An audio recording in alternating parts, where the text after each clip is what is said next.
Dianggap parasit keluarga. Bab 13. Mana bosmu? Panggil bosmu, biar dia tahu kelakuan busukmu. Bisa-bisanya kamu mencuri uangku, Mas. Bisa-bisanya kamu mengambil uang pembayaran perpanjangan kontrak ruko dan menjadikan kesehatanku sekaligus kesehatan Zidane yang kamu katakan kritis sebagai alasan. Bisa-bisanya kamu merampas uang hasil keringatku. Bisa-bisanya kamu mengambil hak Zidane yang bahkan kamu buang sejak lahir karena sejak Zidane lahir, seperak pun kamu enggak kasih ke dia yang jelas-jelas darah daging kamu. Sofia mengakhiri ucapannya sambil memukuli punggung David di tengah air matanya yang makin tak berujung. Kamu boleh saja menikah lagi. Kamu boleh saja membuangku bahkan membuang Zidane darah daging kamu sendiri.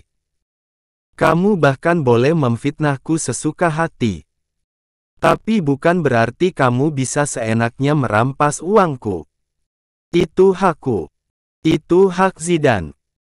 Kalau aku kehilangan ruko warungku, aku dan Zidane makan apa? Aku dan Zidane tinggal di mana? Sekarang kamu berdiri. Berdiri dan kembalikan uangku. Aku mau uangku sekarang juga. David yang masih meringkuk, susah payah bangun. Pria itu sibuk meringis karena hidung dan sebagian wajahnya saja langsung lebam cenderung gosong akibat hantaman taflon. Balikin uangku, cepat. Balikin dan urus buat pembayaran perpanjangan kontrak pokoknya aku enggak mau tahu. Sof. Jangan banyak alasan, Mas. Pokoknya aku enggak mau tahu. Karena kalau kamu sampai enggak bisa balikin uang itu dan mengurusnya ke Bu Ine, sekarang juga aku arak kamu ke polsek sebelah. Kesabaran Sofia sungguh habis. Tak peduli siapa laki-laki yang tengah ia hakimi. Tak peduli semua mata di sana sudah fokus memperhatikannya. Bahkan bos besar di bank sana sampai keluar dari ruang kerjanya. Yang penting uangnya kembali dalam keadaan utuh dan langsung diproses ke Ibu Ine agar Sofia tak kehilangan tempat tinggal sekaligus tempatnya mengais rezeki. Mbak Sofia, ini maaf sekali, tapi tolong jangan bawa-bawa masalah kalian ke sini. Tolong selesaikan masalah kalian di tempat lain, jangan di sini karena ini, Pak Mukmin selaku brand manager atau manajer kantor cabang Bank David bekerja, tak kuasa melanjutkan ucapannya lantaran Sofia yang masih memegang taflon dan wanita itu tampak sangat emosional sekaligus hancur, sudah langsung memotong ucapannya. Justru kalau saya tidak menyelesaikan semuanya di sini, yang ada apa yang saya tuntutkan kepadanya hanya dianggap angin lalu, Pak. Yang ada, saya terus ditipu, dijadikan sapi perah. Karena jangankan kepada saya, darah dagingnya yang belum genap berusia 1 minggu saja sudah dia korbankan. Jadi, sekarang juga saya benar-benar memohon, Pak. Ini masalah hak saya. Hak anak saya. Masalah yang juga menyangkut kepentingan orang banyak. Dan uang yang karyawan Bapak ambil tidak sedikit. Saya mohon bantuan Bapak karena saya yakin, daripada ke yang lain, dia jauh lebih takut kepada Bapak karena Bapak atasannya. Karena Ibu Ine sudah sampai menyusul, Sofia sengaja memanggilnya. Berbeda dengan Sofia yang meluapkan emosinya melalui ucapan lantang meski terdengar bergetar dan itu karena emosi yang ditahan, Ibu Ine tampak ragu bahkan takut. Namun, akhirnya meski sampai gelagapan sekaligus kerap menjeda ucapannya, wanita pemilik ruko yang Sofia sewa itu menyelesaikan penjelasannya. David terbukti bersalah karena Ibu Ine sampai membawa surat serah terima uang yang disepakati oleh keduanya. Surat tersebut ditandatangani oleh Ibu Ine dan David, di atas materai. Juga, alasan Ibu Ines sampai membawa surat tersebut karena untuk bukti setelah penyewa baru mengabarkan padanya, bahwa ruko yang disewakan masih ditempati penjual nasi rames yang tidaklah lain Sofia. Semuanya kompak menghela napas bahkan mengelus dada sesaat setelah mendengar ulah David yang memang sudah langsung menghentikan semua aktivitas pekerjaan di sana. Termasuk juga Pak Mukmin yang sampai istighfar menegur David sang bawahan. David yang merasa sangat malu bahkan sampai mati pun pria itu yakin dirinya akan tetap merasakannya, menatap Sofia dengan tatapan memohon. Aku mohon jangan begini, kita selesaikan di luar, lirihnya sembari meraih sebelah tangan Sofia, tapi dengan cekatan, wanita itu langsung menyingkirkan tahanan tangannya. Sofia mundur satu langkah, sengaja menjaga jarak dari David. Telanjur jijik ia pada kelakuan David yang tak beda dengan keluarga pria itu. Cukup kembalikan uangku dan setorkan ke Ibu Ine. Sekarang, benar-benar sekarang juga. Tegasnya masih menatap marah David yang tampak jelas tak hanya malu, tapi juga ketakutan. Sumpah ya, ternyata Sofia sebuas ini. Lebih buas dari yang David ceritakan. Singa di hutan saja pasti kalah. Batin Fajar yang diam-diam deg-degan karena biar bagaimanapun, ia andil dalam setiap keputusan sekaligus hal yang David lakukan karena ia merupakan si pemberi saran yang haus pengakuan bahwa dirinya hebat. Sampai detik ini setelah Sofia menghajar David di hadapan banyak orang, Fajar hanya berani menyaksikannya melalui lirikan. Sebab jangankan menolong David, sekadar bernapas saja, jika ia tidak lupa, ia malah menjadi kerap menahan napasnya. Ia sengaja abai, seolah memang tidak ada hubungan spesial antara dirinya dan David.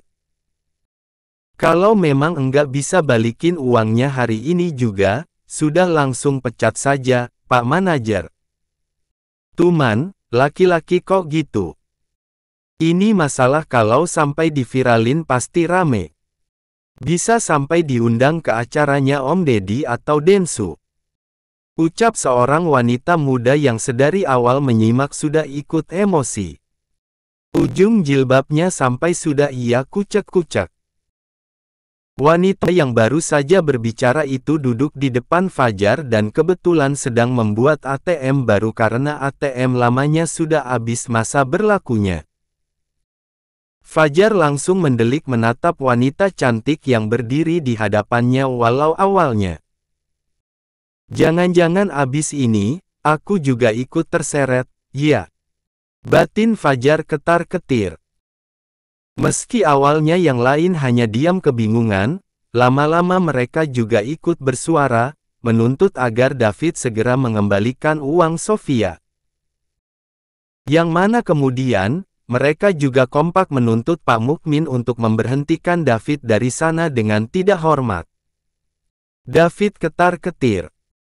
Sudah jatuh, tertimba tangga, tertimpa runtuhan bangunan bahkan beton pula, itulah gambarannya saat ini. Cepat balikin uangku. Tuntut Sofia lagi. Pak David akan mengembalikan uangnya hari ini, tidak. Jika memang iya, kembalikan sekarang juga. Namun jika tidak, tentu Bapak harus menanggung konsekuensinya. Tolong segera diselesaikan karena saya tidak mau, kasus Anda menjadi bumerang untuk bank ini. Ucap Pak Mukmin yang menang tak mau bank ia mengais rezeki sampai merasakan dampak dari kasus David. Panjang urusannya jika hukum sosial yang harus David terima juga sampai berdampak pada bank ia bekerja dan otomatis juga akan mengancam nasib kariernya di sana. David menggeragap dan memang bingung sebingung-bingungnya. Ia melirik Sofia sambil menggaruk asal telinga dan kepalanya yang mendadak terasa gatal semua. Sang atasan sudah sampai memberinya peringatan tegas. Lebih parahnya lagi, Sofia seolah tidak hanya sedang menggertak karena Sofia tampak sungguh-sungguh. Uangnya masih ada, kan? Sinis Sofia. Pria di hadapannya makin pucat. Jawab saja apa susahnya, sih. Nyolong modal bohong dan sampai bilang anak kritis saja kamu pinter. Sofia makin yakin jika uangnya merupakan uang yang sama saat David makan sekaligus belanja persiapan pernikahan dengan Jihan. Pak Mukmin, tolong, ini karyawannya suruh ngaku. Saya kasih 5 menit sebelum saya arak ke kantor polisi. Airsoft. Tolong jangan begini. Sergah David. Kalau kamu enggak mau aku begini ya sini, balikin uang aku. Sergah Sofia geregetan dan makin geregetan lantaran David hanya kebingungan. Jangankan mengembalikan uang, membalasnya saja, pria itu seolah tidak akan. Tinggal jawab terus balikin uangku, yang aku mau cuma itu, Mas. Lihat, sudah 3 menit kamu membuat aku bahkan semuanya menunggu. Airsoft. Aku yakin uang segitu enggak ada apa-apanya buat kamu. Aku yakin, uang segitu pasti bisa kamu dapat dengan sangat mudah karena selama ini pun, kamu pintar cari uang. David refleks kicep lantaran Sofia sudah nyaris kembali menghantamkan taflon yang masih dihiasi bumbu rica-rica. Cukup jawab dan kembalikan uangku. Atau memang, uang itu sudah habis. Detik itu juga, Sofia yang merasa tubuhnya sudah seperti dipanggang hanya karena menahan emosi, berkata, kamu enggak pakai uang itu buat modal pernikahan baru kamu, kan, Mas? Kamu pakai uangku buat bersenang-senang dengan calon istri baru kamu yang sedang hamil dan status anaknya pun tidak jelas itu anak SIAPAAAA. Suara gemetaran Sofia yang sampai diakhiri teriakan di tengah kenyataan Sofia yang kembali berlinang air mata, juga sukses membuat para wanita di sana menitikkan air mata. Termasuk Ibu Nur yang baru datang dan langsung merangkul Sofia dari belakang. Tega kamu. Enggak punya otak. Ingin hidup gaya tapi enggak mau modal. Cepat ambil uang itu, balikin. Uangkan lagi pokoknya aku enggak mau tahu. Kamu boleh saja bergaya, tapi tolong sesuai kemampuan, Mas. Sekarang aku tanya, siapa parasit rumah tangga yang sebenarnya? Aku, apa kamu dan keluargamu yang gaya hidupnya bak Sultan KW itu? Tapi itu enggak mungkin, Sof. Malu. Apa kata mereka sementara aku sudah menjadikannya sebagai mas kawin dan David tak kuasa melanjutkan ucapannya karena hantaman sekuat tenaga dari Sofia kali ini sukses membuat pria itu sekarat. Namun sekitar 10 menit kemudian, Sofia yang meminta bantuan orang pasar, membawa David ke kantor polisi menggunakan mobil pick-up. Demi menuntut keadilan, demi membuat orang seperti David yang sampai detik ini masih sekarat, jera. Dalam diamnya, Sofia sadar. Keadilan yang ia tuntutkan kepada David tak akan banyak memberikan perubahan untuk nasib usaha warung makannya. Karena selain Ibu Ines sudah menyewakan rukonya kepada pihak lain, pihak tersebut juga sudah siap menempati rukonya.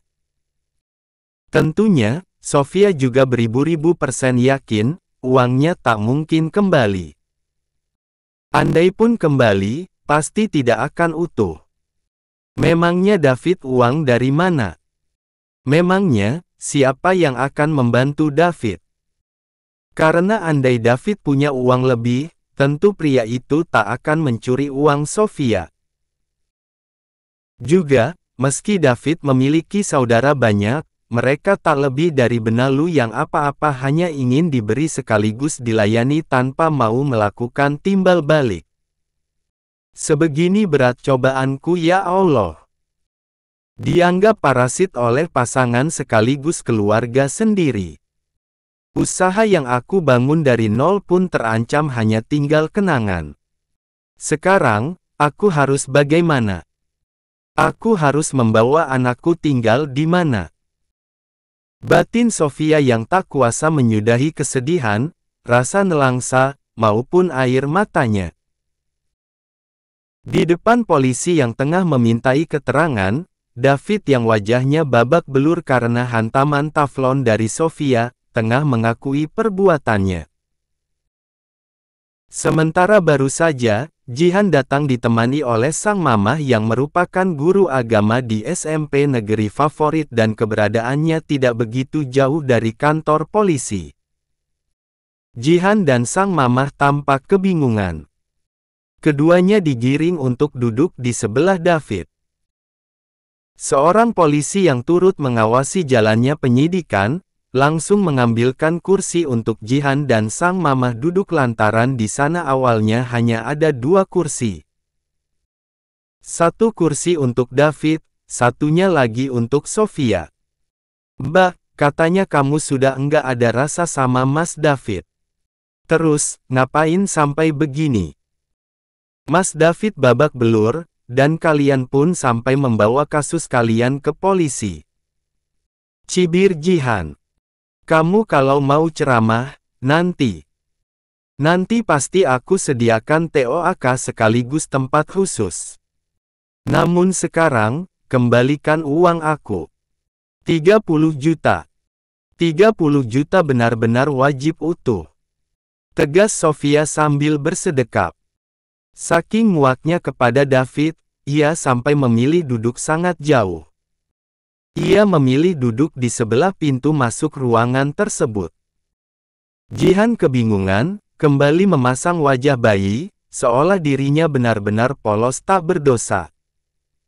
Tatapannya berhenti kepada David. Wajah yang baginya tampan itu bonyok tak berupa. Wajah tersebut berwarna ungu layaknya warna favoritnya.